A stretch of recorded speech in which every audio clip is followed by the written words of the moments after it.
दर्द आसाना। सच्चे प्यार की खातिर क्या किया आजर ने। तुम गई नहीं। कहाँ?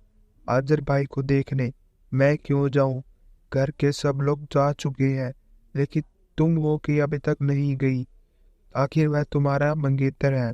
मंगेतर मंगेतर थे, लेकिन अब नहीं। एक अपाहिज मेरे मंगेतर नहीं हो सकता। मुझे उसकी बैसाखी नहीं बनना। वह आईने के सामने खड़ी बाल संवार रही थी और अपनी बहन के सवालों के जवाब लापरवाही से दे रही थी।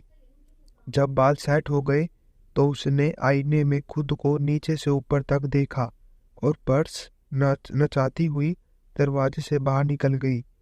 आजर के यहाँ का दस्तूर था कि रिश्ते आपस में ही हुआ करते थे, और शायद इसी रिवायत को जिंदा रखने के लिए माँ बाप ने बचपन में उसका रिश्ता उसके चाचा की बेटी से तय कर दिया था। आजर कम बोलने वाला सुलझा हुआ लड़का था, जबकि जोया को माँ के बेजार लाड प्यार ने जिद्दी और खुशदर बना दिया था। शायद यही वजह थी कि दोनों साथ साथ खेलते खेलते झगड़ने लगते थे। जो खिलौना आजर के हाथ में होता, जोया उसे लेने की जिद करती, और जब तक आजर उसे दे नहीं देता वह चुप ना होती। उस दिन तो हद हो गई। आजर पुरानी कॉपी का उधड़ा हुआ कवर ले आया था। कवर पर कोई तस्वीर बनी थी, शायद उसे पसंद थी। जोया की नजर पड़ गई। वह चिल्लाने लगी, वह मेरा है, उसे मैं लूंगी। आजर भी बच्चा था। बजाय उसे देने के दोनों हाथ पीछे करके छिपा लिए। वह चीखती रही, चिल्लाती रही, यहाँ तक कि बड़े लोग आ गए। तोबा ए तफ्ती के टुकड़े के लिए जिद कर रही थी। अभी ये आजर के हाथ में ना होता तो रद्दी होता। क्या लड़की है, कयामत बर्पा कर दी। बड़ी अम्मी बड़बड़ाई और अपने बेटे आजर को लेकर चली गई। यूं ही लड़कते झड़कते दोनों बड़े हो गए। बचपन पीछे छूट गया। दोनों उम्र के उस मुकाम पर थे जहां जगती आंखें कबाब देखने लगती है, और जब आजर ने जोया की आंखों में देखा तो हाया की लाली उतर आई। नजर अपने आप झुकती चली गई। शायद उसे मंगेतर का मतलब समझ आ गया था। अब वह आजर की इज्जत करती, उसकी बातों में शरक होती, उसके नाम पर हंसती। घर वालों को इत्मीनान हो गया कि चलो सब कुछ ठीक हो गया। बड़ी अम्मी इन दिनों मायके गई हुई थी, और जब लौटी तो उनके साथ एक दुबली पतली सी लड़की थी जिसकी माँ बचपन में गुजर चुकी थी। बाप ने दूसरी शादी कर ली थी। अब उसके भी 4 बच्चे थे। बेचारी कोल्लू के बैल की तरह लगी रहती। बिस्तर पर जाती तो बिस्तर बिछाने का होश ना रहता। पता नहीं कब सुबह हो जाती। दादा से पोती की हालत देखी ना जाती। दादा बड़ी अम्मी के रिश्ते का चचा थे। जब बड़ी अम्मी उनसे मिलने गई तो पोती का दुखड़ा लेकर बैठ गए। अल्लाह ना करे किसी की माँ मरे। बड़ी अम्मी ने ठंडी सांस ली। आप उसे हमारे साथ भेज दीजिए, बड़ी अम्मी ने कुछ सोच कर कहा। अंधा क्या चाहे 2 आंखें।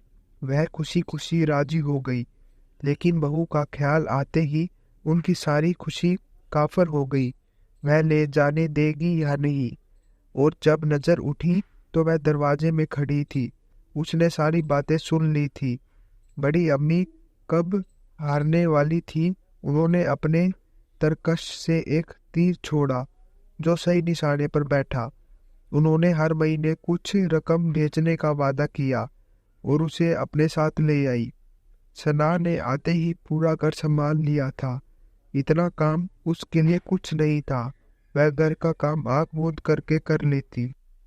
उस सौतेली माँ के जुल्म व सितम से निजात मिल गई थी, अर्थात वह यहाँ आकर खुश थी। अगर कभी घर में गैस खत्म हो जाती तो लड़कियों के चूल्हे पर सेकी हुई सुकर सुकर रोटियां और धीमी धीमी आंच पर दम की हुई हांडी की खुशबू फैलती तो भूख अपने आप लग जाती। चाची की तरफ मातम बरपा होता। अरे गैस खत्म हो गई, अब क्या करें। भाभी सिलेंडर वाला आया क्या। फिर बाजार से पार्सल आते, तब जाकर खाना नसीब होता। और अगर कभी मिर्ची पाउडर खत्म हो जाता, सना साबुत मिर्च निकालती, सिलबट्टे पर पीस कर खाना तैयार करती। सालन देखकर अम्मी को पता चलता कि मिर्ची खत्म हो गई है, और चाची की तरफ ऐसा होता तो जोया कहती, ना बाबा ना, मेरे हाथ में जलन होने लगती है, हाय तुम पीस लो। हया भी साफ मना कर देती, सना तुम कौन हो, कहाँ से आई हो?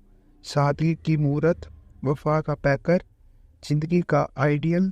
सना तुम्हारी सना, यानी तारीफ किन लफ्जों में करूं? आजर का दिल बीच जाता। फिर उसे जोया का ख्याल आता, वह तो उसका मंगेतर है, कल को उससे उसकी शादी हो जाएगी। फिर ये कशिश क्यों? मैं सना की तरफ क्यों खींची जा रहा हूँ? अक्सर तन्हाई में वह उसके बारे में सोचता रहता। आजर एक दिन लॉन्ग ड्राइव से लौट रहा था। उसका एक्सीडेंट हो गया। अस्पताल पहुंचने पर डॉक्टर ने कहा, अभी ये अपने पैरों पर नहीं चल सकेंगे। सारा खर्च जमा था, सबका रो रो कर बुरा हाल था। जब से आजर का एक्सीडेंट हुआ था, जोया ने अपने कॉलेज के दोस्तों से मिलना शुरू कर दिया था। आज भी वह तैयार होकर किसी से मिलने गई थी। हया के इलाज समझाने पर भी उस पर कोई असर ना हुआ था।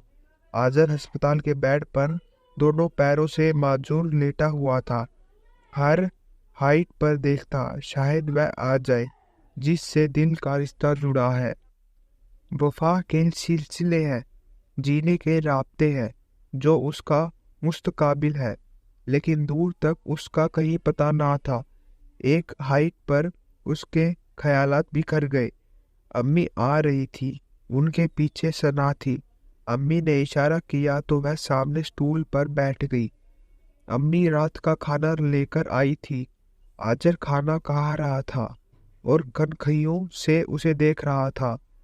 फूल आस्तीन की जम्पर, चूड़ीदार पजामा, सर पर पल्लू डाले, वह खामोश बैठी थी। काश इसकी जगह जोया होती, उसने सोचा। फिर जल्दी से नजर झुका ली, कहीं उसके चेहरे से अम्मी उस का दर्द ना पड़ ले। वह मुंह से निवाला रख कर चबाने लगा। जब खाने से फारिग हो गया तो अम्मी बर्तन समेटने लगी। अम्मी आप रहने दीजिए, मैं कर लूंगी। उसकी महीन महीन सी आवाज आई। उसने बर्तन समेट कर थैले में रखे और खड़ी हो गई। जब वह बर्तन उठा रही थी तो खुशबू का झोंका उसके पास से आया और आजर को महका गया। अम्मी उसे अपना ख्याल रखने की हिदायत देकर चली गई। आज आजर को डिस्चार्ज मिल गया था। बैसाखियों के सहारे जब वह अंदर गया तो अम्मी का कलेजा मुंह को आने लगा, लेकिन होनी को कौन टाल सकता है। सना आजर का पहले से ज्यादा ख्याल रखती। बहरहाल दिन गुजरते रहे। एक दिन देवरानी जेठानी दरमिया बरामदे में बैठी हुई थी। देवरानी शायद बात का सिरा ढूंढ रही थी। भाभी, हम आपसे कुछ कहना चाहते हैं। उन्होंने उनकी आंखों में देखा। जोया ने इस रिश्ता के लिए मना कर दिया।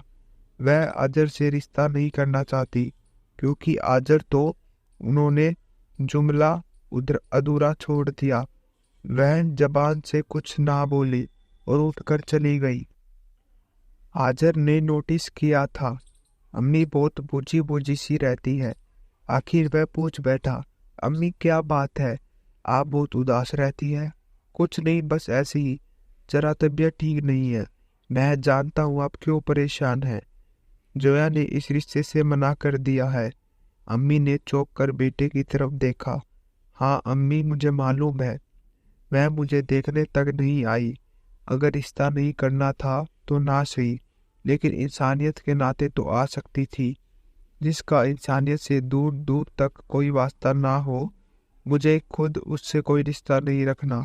मेरे बच्चे। अम्मी की आंखों से बेअख्तियार आंसू निकल पड़े। उन्होंने उसे गले से लगा लिया। अम्मी, मेरी शादी होगी, उसी वक्त पर होगी। अम्मी ने उसे परे करते हुए उसकी आंखों में देखा, जिसका अर्थ था, अब तुझसे कौन शादी करेगा? अभी मैं सना से शादी करूंगा। सना मेरी सारी हकीकत बनेगी। मैं ना सना से बात कर ली है। यह सुनकर अम्मी ने फिर उसे गले से लगा लिया। शादी की तैयारियां होने लगी और जो वक्त जोया के साथ शादी के लिए तय था, उसी वक्त पर आजर और सना का निकाह हो गया। आजर को याद आया, एक बार जोया ने बातों बातों में कहा था शादी के बाद वह हनीमून के लिए स्विट्जरलैंड जाएगी।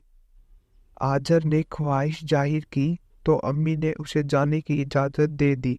आज वह हनीमून से लौट रहा था। सना अंदर दाखिल हुई तो कितनी निखरी निखरी, कितनी खुश लग रही थी। फिर उसने दरवाजे की ओर मुस्कुरा कर देखा। आइए ना। इतने पर आजर अंदर दाखिल हुआ। उसे देखकर अम्मी की आंखें हैरत से फैलती चली गई। वह अपने पैरों पर चलकर आ रहा था। बेटे, ये सब क्या है? उन्होंने बढ़कर उसे थाम लिया। बताता हूँ, पहले आप बैठिए तो सही। उसने दोनों बाहें पकड़कर उन्हें बैठा दिया। आप वलीदैन अपने बच्चों के फैसले तो कर देते हैं, लेकिन यह भूल जाते हैं कि बड़े होकर उनकी सोच कैसी होगी, उनके ख्यालात कैसे होंगे, उनका नजरिया कैसा होगा। और मुझे सच्चे दर्द आसना की तलाश थी, जिसके अंदर कुर्बानी का जज्बा हो, एक दूसरे के लिए तड़प हो। और ये सारी खूबियां मुझे सना में नजर आई। इसलिए मैंने डॉक्टर से मिलकर एक प्लान बनाया। वह एक्सीडेंट झूठा था। मेरे पैर सही सलामत थे। ये मेरा सिर्फ नाटक था। नतीजा आपके सामने है। जोया ने खुद इस रिश्ते से इनकार कर दिया। सना ने मुझे अपाइस को कबूल किया। मैं सना का हूँ, सना मेरी है। जोया ने सारी बातें सुन ली थी। उसका जी चाह रहा था सब कुछ तोड़ फोड़ डाले।